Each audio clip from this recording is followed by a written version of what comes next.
آگے جو آیات کریمہ ہے نا اس کے اندر اللہ تبارک و تعالیٰ نے فرمایا ہے کہ اللہ حیا نہیں کرتا سمجھانے کے لیے مچھر کی مثال بھی دینی پڑے. فرمایا قرآن سے کچھ لوگ ہدایت حاصل کرتے ہیں اور کچھ گمراہ ہو جاتے ہیں. جب لوگ اپنی مرضی کی تشریحات چاہتے ہیں تو گمراہ ہوتے ہیں، اور جب قرآن کو رسول اللہ صلی اللہ علیہ وسلم اور امت مسلمہ کی تشریحات کی روشنی میں سمجھتے ہیں تو پھر اللہ ہدایت عطا فرماتا ہے. پھر اللہ تبارک و تعالیٰ نے آگے ارشاد فرمایا حضرت آدم کی پیدائش کا واقعہ. کچھ مفسرین نے لکھا ہے اللہ نے مشورہ کیا تھا فرشتوں سے، وَإِذْ قَالَ رَبُّكَ لِلْمَلَائِكَةِ إِنِّي جَاعِلٌ فِي الْأَرْضِ خَلِيفَةً. لیکن کچھ مفسرین کہتے ہیں کہ اللہ کو ضرورت نہیں فرشتوں سے مشورہ کرنے کی. اللہ نے فرشتوں سے مشورہ نہیں کیا بلکہ رب نے انہیں آگاہ فرمایا تھا کہ میں لگا ہوں زمین پہ اپنا نائب بنانے، میں خلافت دینے لگا ہوں زمین پہ. اب یہ تو دینے والی کی مرضی ہے نا اس نے کس کو دینی ہے، یہ تو دینے والے کی مرضی ہے نا اس نے. تو کچھ لوگ کہتے ہیں کہ دینے والے سے زیادہ ہمیں پتہ ہے. تو فرشتوں کو بھی یہ اجتہادی خطا ہو گئی، کہنے لگے یا اللہ اسے نہ بنانا، یہ فساد کرے گا، یہ خون ریزیاں کرے گا. تو اللہ نے فرمایا جو میں جانتا ہوں وہ تم. اللہ اکبر. امام راضی فرماتے جب رمضان آتا ہے تو اللہ فرشتوں سے کہتا ہے ذرا یہ کھول کے دروازے دیکھو نا یہ زمین پہ کیا کر رہے ہیں. تم تو کہتے تھے فساد کریں گے اور یہ سارے تراویح پڑھ رہے ہیں. تم تو گویا کہتے تھے فساد کریں گے اور یہ تو دیکھو گویا رمضان کے روزے رکھ رہے ہیں، یہ تو میری یاد میں نکلے ہوئے. تم کچھ کہتے تھے اور دیکھو میں نے تمہیں کہا تھا نا جو میں جانتا ہوں وہ تم. اللہ نے پھر حضرت آدم علیہ السلام کو تمام زمانے کے علوم عطا کیے، علم سکھا لیا. تو فرشتوں سے کہا تم بھی ان چیزوں کے نام بتاؤ تو وہ بتا سکے نہیں. اللہ نے فرمایا اب اس طرح کرو آدم کو سجدہ کرو. سب نے سجدہ کیا سوائے وہ. کہنے لگا یا اللہ صرف تجھے ہی کرنا ہے. کرنا بھی صرف اللہ کو چاہیے پر رب کے آگے بھی جھکنا چاہیے، اور جس کے سامنے رب جھکائے نا وہاں بھی. اور یہ جو عاجزی ہے نا، یہ جو جھکنا ہے یہ علم کے آگے ہے. ہماری مصیبت یہ ہے کہ ہم علم کے آگے بھی گردن جھکانے کو تیار نہیں ہوتے، وہاں بھی ہم خود عالم فاضل بن جاتے ہیں. تو فرمایا کہ سب سے کہا سجدہ کرو. سب نے سجدہ کیا سوائے ابلیس کے. تو پھر ہوا کیا وَكَانَ مِنَ الْكَافِرِينَ، وہ کافروں میں سے ہو گیا. پھر اللہ نے حضرت آدم کو اور جناب حوا کو نا مقام دے دیا جنت میں رہنے کے لیے، اور کہا سارا کچھ کھانا، درخت کے قریب نہ جانا. ابھی آپ کسی سے کہہ دیں تھوڑا سا کہ پیچھے نہ دیکھنا، یعنی اگر میری سمجھ لیں ادب کی وجہ سے کوئی 1.5-2 منٹ یا 6 منٹ نہیں بھی نہ دیکھے گا تو سوچے گا ضرور کہ پتہ نہیں اب پیچھے کیا ہے، مصیبت کیا ہے. یعنی آپ کہہ کے دیکھ لیں کسی کو پیچھے نہ دیکھنا. فطرت ہے نا انسان کی، وہ جستجو کرتا ہے، کہا اس درخت کے پاس نہ جانا. تو حضرت حوا سلام اللہ علیہ کہتے ہیں دل میں خیال رہتا تھا کہ آخر ہے کیا درخت کے پاس. یہی انسان کا عقیدہ توحید ہے کہ جہاں سے رب منع کر دے وہاں وہ منع ہو جائے. اور یہ ان کی خطا نہیں تھی، یہ اللہ کی حکمت تھی، چونکہ رب نے تو پہلے کہہ دیا تھا بنایا ہی زمین کے لیے، تو یہ تو سارا کچھ ہونا تھا تو زمین پہ آنا تھا نا. تو حضرت حوا اور جناب آدم کے پاس شیطان آیا. اب اس کو نکال تو دیا تھا پر ابھی اس کا جنت میں آنا جانا بند نہیں ہوا تھا، یہ بھی اللہ کی حکمت تھی.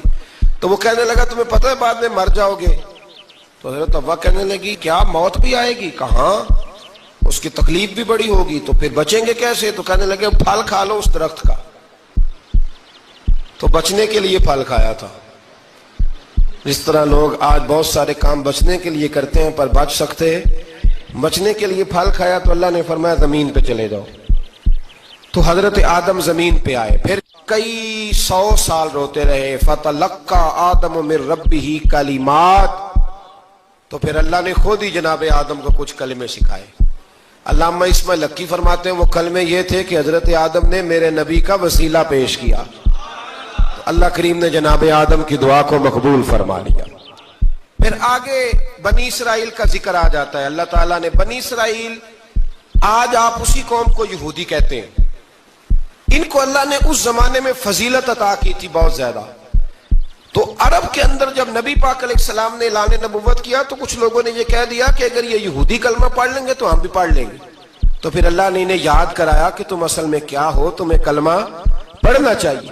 تو اہل یہود کا تذکرہ کرتے کرتے رب کریم نے ایک بات یہ بھی ارشاد فرمائی کہ تم لوگوں کو تو کہتے رہے ہو کہ وہ نبی آنے والے ہیں، وہ نبی آنے والے ہیں، اور جب آ گئے ہیں تو ماننے کو تیار نہیں ہو. تو فرمایا تأمرون الناس بالبر وتنسون انفسکم وانتم تتلون الکتاب، لوگوں کو بھلائی کا حکم دیتے ہو اور اپنے آپ کو بھول جاتے ہو. افلا تعقلون، تمہیں عقل نہیں؟ پھر اللہ نے انہیں یہ بھی یاد کرایا کہ یاد کرو وہ زمانہ کہ جب فرعون نے خواب دیکھ لیا تھا کہ کوئی بچہ اس کی سلطنت کو تباہ کرے گا، تو پھر اس نے تمہارے بچوں کو ذبح کرانا شروع کیا اور تمہاری بیٹیوں کو چھوڑتا تھا. فرمایا یہ بھی تو تم نے دیکھا، میں نے تمہیں پھر تم سے کہا جہاد کرو قوم عمالقہ کے خلاف، تو مقام طیہ میں جا کے یہ لوگ کہنے لگے ہم سے جہاد نہیں ہوتا. اللہ نے انہیں ایک میدان میں قید کر دیا. بڑی دلچسپ بات، قید تو لوگ ہوتے ہیں نا چار دیواری میں، تو اللہ نے بنی اسرائیل والوں کو جب انہوں نے کہا ہم جہاد نہیں کریں گے تو اللہ نے میدان میں قید کر دیا. میدان میں، یہ یاد رکھیں، جب انسان اللہ کی نافرمانی کرتا ہے تو اسے ایسی قید ملتی ہے جس کا اس نے تصور بھی نہیں کیا ہوتا. ایک میدان ہے مقام طیہ، قید ہو گئے. سارا دن سفر کرتے تھے، سارا دن، تو رات کو تھک کے سوتے تھے، صبح اٹھتے تھے نا جب، تو وہیں ہوتے تھے جہاں کل صبح چلے تھے. تو رب جب کسی کو قیدی بناتا ہے تو اسے زنجیروں کی، سلاخوں کی ضرورت. دعا فرمائے اللہ تبارک و تعالی غموں سے نجات عطا فرمائے. یہ دعا فرمائے، ایسی قید دیتا ہے کہ جس سے پھر چھٹکارا ہو سکتا. تو بنی اسرائیل کا بہت زیادہ تذکرہ اس پارے میں اللہ تبارک و تعالی نے پھر بیان کیا، اور پھر کہا کہ انہیں جو حکم دیا جاتا تھا یہ اس کی سرتابی کرتے تھے. پھر اللہ نے ان پر ذلت نازل کر دی اور یہ ہمیشہ اس کا شکار رہے. قوم سبت کا ذکر فرمایا اللہ نے. ہفتے والے دن کچھ لوگ نافرمانی کرتے تھے. ہمارے بھی ہیلے بہانے ہیں نا آج کل کاروبار میں. تو اسی سپارے کی آیت نمبر 65 کے اندر اللہ تعالیٰ نے حضرت داؤد کی قوم کا ذکر کیا کہ اللہ نے انہیں حکم دیا تھا کہ ہفتے والے دن مچھلیاں نہیں پکڑنی. تو وہ کہتے تھے چلو ہاتھ لگا کے نہیں پکڑنی، ہاتھ لگا کے. وہ ہمارے لوگ ہیلے بہانے تلاش کر لیتے ہیں نا. وہ بڑے جناب انشورنس والا آ گیا، اب وہ بینک والا آ گیا، وہ فلانے صاحب آ گئے، وہ تروڑ مروڑ کے کہانیاں باتیں، اور پھر ہمیں بھی رستے مل جاتے ہیں بچنے کے. مفتی صاحب نے کہہ دیا تھا، ایک مولانا سے میں نے ان کو کہا ہفتے والے دن مچھلیاں نہیں پکڑنے کا. نہیں پکڑتے، چھوٹے چھوٹے حوض بنا لیے. تو مچھلیاں زیادہ آتی تھی اس دن، یہ بھی اللہ کی قدرت تھی. نماز کے وقت گاہک زیادہ آتے ہیں، یہ اس کی قدرت ہوتی ہے. تو وہ مچھلیاں حوض میں جمع ہو جاتی ہیں. یوں سمجھ لیں کہ جال انہوں نے لگا لیے ہوئے تھے، تو جال میں وہ پھنستی رہتی تھی، حوضوں میں آتی رہتی تھی. ہفتے کو نہیں پکڑتے تھے، اتوار کو پکڑ لیتے تھے. تو پھر اللہ نے انہیں سزا دی. فرمایا تماشے کرتے ہو اللہ کے حکم کے ساتھ. کیا سزا دی؟ فَقُلْنَا لَهُمْ كُونُوا قِرَادَةً خَاسِئِينَ، فرمایا بندر بن جاؤ دھتکارے ہوئے.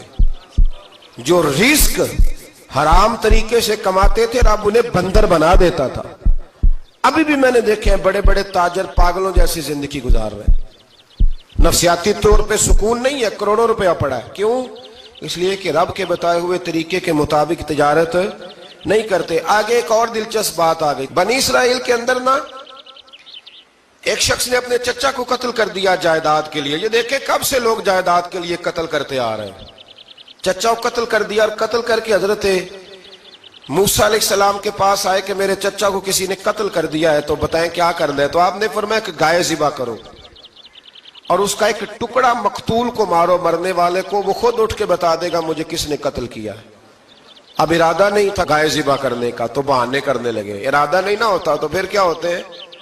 کہنے لگے گائے کس طرح کی ہو، بوڑھی ہو کہ بچی ہو، رنگ کیسا ہو، جوان ہو کہ چھوٹی ہو، حال میں ایک دفعہ چلنا سیکھ گئی ہو یا ابھی نہ سیکھی ہو. تو بتاتے گئے تو رب بھی شرطیں بیان کرتا گیا. گہرے زرد رنگ کی ہو، حال کے اندر اسے نہ چلایا گیا ہو، پانی نہ نکالا گیا ہو، نہ بچی ہو نہ جوان ہو، اس کے درمیان ہو. یہ ساری شرطیں کہاں پائی جاتی تھیں؟ حضرت موسیٰ علیہ السلام کی قوم کا ایک شخص تھا جو اللہ کا ولی تھا. وہ جب انتقال کرنے لگا نا، اللہ اکبر، دیکھو رب ولیوں کی اولادوں پر بھی کتنا فضل فرماتا ہے.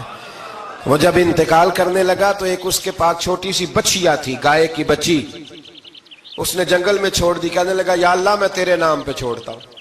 میرا بچہ جوان ہو جائے تو اسے دے دینا، اور تو سرمایہ ہی کوئی نہیں۔ بچہ بڑا ہوا تو بچہ بھی بڑا نیک تھا، اپنی ماں کا بڑا فرما بردار تھا۔ اس کی ماں نے کہا بیٹا تیرے باپ نے ایک گائے چھوڑی تھی، تو بچہ جنگل میں گیا اور جا کے کہنے لگا اے اللہ میری گائے مجھ سے ملا دے، تو رب کریم نے وہ گائے واپس کر دی۔ وہ گائے گھر لے آیا، اب وہ کہنے لگا اماں بیچ دوں، تو اماں کہنے لگی بیٹا میرے پوچھے بغیر نہ بیچنا۔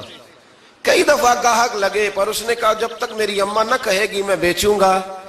ادھر بنی اسرائیل والے شرطیں جتنی گائے کے بارے میں پوچھ چکے تھے وہ ساری اسی گائے میں پائی جاتی تھی، تو یہ ڈھونڈتے ڈھونڈتے وہاں پہنچ گئے، تو کہنے لگے گائے چاہیے، تو اس نے کہا بھی تمہاری مرضی سے نہیں، قیمت میری مرضی کی۔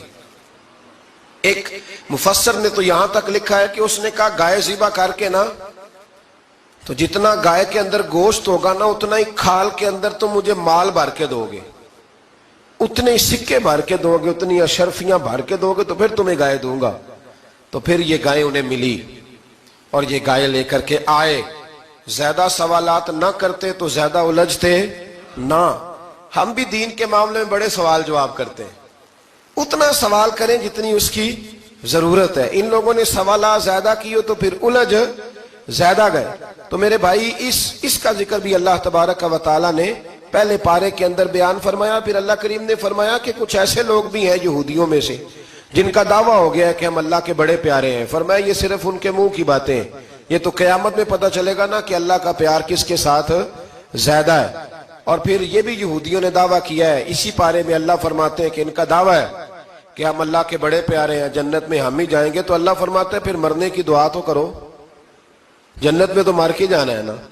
لیکن رب فرماتے ہیں یہ کبھی مرنے کی دعا نہیں کریں گے، اس لیے کہ انہیں پتہ ہے کہ ہم نے آخرت کے لیے کیا بھیجا۔ لیکن جی پہلا حکم آ گیا یا ایھا الذین آمنوا کہہ کے، پہلی آیت قرآن پاک کی پہلے سپارے میں پہلی آیت جس میں اللہ نے کہا یا ایھا الذین آمنوا، تو پہلا حکم آمنوا کہہ کے۔ آیت نمبر 104 میں جو اللہ نے حکم دیا ہے نا وہ نبی پاک کی تعظیم کا حکم ہے۔ پہلا حکم ہی اللہ نے حضور کی عزت اور ناموس کا ارشاد فرمایا۔ پہلا اس ترتیب کے لحاظ سے وہ ہوا یہ کہ جب نبی پاک کو بات ارشاد کرتے تو صحابہ کرام اٹھ کے عرض کرتے رائینا یا رسول اللہ، حضور سمجھ نہیں آئی ذرا رعایت کر دیں۔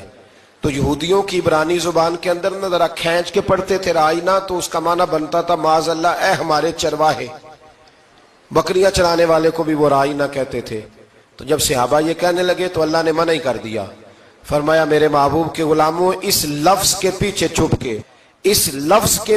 چھپ کے لوگ میرے نبی کی بے ادبی کر جاتے ہیں، تو جس لفظ کا کوئی ایک معنی بے ادبی والا بنتا ہو وہ لفظ بھی میرے نبی کے لیے نہ کہو، لفظ وہ والے کہو جس میں کوئی بے ادبی کا معنی نکلے نہ۔ یہاں لوگوں نے بڑے بڑے لفظ نہیں بول دیے پھر کہتے میرا مطلب یہ تھا، میرا مطلب وہ تھا، تو تو نے وہ لفظ بولا کیوں جس کا کوئی غلط مطلب بھی نکل سکتا تھا۔ اللہ نے فرمایا یا ایھا الذین آمنوا لا تقولوا رائینا، اے ایمان والو رائینا کہو ہی نہ۔ تو یا اللہ کیا کہیں؟ فرمایا وقولوا انظرنا، تم کہو یا رسول اللہ ایک نظر فرمائیے۔ انداز دیکھیے، انظرنا ایک نظر۔ تو ہمارے بزرگ تو پہلے بڑے پیار والوں نے کہہ دیا یا رسول اللہ انظر حالنا۔ کہتے کہاں سے لاتے ہو جملے؟ میں نے کہا اللہ کی کتاب سے۔ یا رسول اللہ انظر حالنا یا حبیب اللہ اسمع قالا، تو تم کہو انظرنا محبوب نظر کرم کرے، واسمعوا، اور کیا ضرورت ہے دوبارہ پوچھنے کی؟ اللہ کہتا ہے پہلے ہی دھیان سے سنا کرو، پہلے ہی واسمعوا، پہلے ہی احتیاط سے سنو۔ وللکافرین عذاب علیم، اور کافروں کے لیے دردناک عذاب ہے۔ لیکن جی اسی پارے میں اللہ تبارک و تعالیٰ نے پھر اہل یہود کا ذکر کیا، تو یہود کہنے لگے کہ ہم حضرت ابراہیم کے ماننے والے ہیں، تو اللہ کریم نے وہ بھی ذکر کیا کہ میں نے تو ابراہیم کو آزمایا ہے۔ وَإِذِ ابْتَلَىٰ إِبْرَاهِيمَ رَبُّهُ بِكَلِمَاتٍ فَأَتَمَّهُنَّ، ہم نے ابراہیم کو کچھ چیزوں سے آزمایا ہے، وہ ہماری آزمائش پہ پورے اترے۔ قَالَ إِنِّي جَاعِلُكَ لِلنَّاسِ إِمَامًا، تو پھر ہم نے انہیں کہا کہ ہم آپ کو پوری دنیا کا امام بنائیں گے۔ وہ آزمائش کیا تھی؟ آگ میں جانا بھی آزمائش، بیٹے کا نہ ہونا بھی آزمائش، بیٹا ہوا تو پھر اسے وادی غیر ذی زرع ان میں چھوڑ کے آنا بھی آزمائش، بڑا ہوا تو پھر ذبح کرنا بھی آزمائش۔ فرمایا جہاں جہاں آزمایا ہے نا، ابراہیم ہماری آزمائش میں پورے اترے۔ فرمایا تو مفت میں حضرت ابراہیم کی اولاد بنتے ہو اور ان کا نام لیتے ہو اور ان کے ساتھ اپنا تعلق بناتے ہو، دیکھو تو صحیح وہ کتنی آزمائشوں سے گزرے۔ تو اس کا بھی اللہ نے اسی میں ذکر فرمایا۔ اور پھر وہ بات کرتے تھے حضرت یعقوب کی اور حضرت اسحاق کی، تو فرمایا وہ تو ہمارے اتنے خاص بندے تھے کہ وصال کا وقت بھی انہوں نے اپنی اولادوں کو نصیحت فرمائی تھی کہ اللہ کی توحید پہ قائم رہنا۔ اس کا ذکر بھی اللہ نے اسی پارے میں بیان فرمایا۔ اور جو حضرت ابراہیم اور جناب اسماعیل نے کعبہ تعمیر کیا تو اس کا ذکر بھی اللہ تعالیٰ نے اسی پارے میں فرمایا۔ اور فرمایا جب وہ کعبہ بنا رہے تھے تو کہہ رہے تھے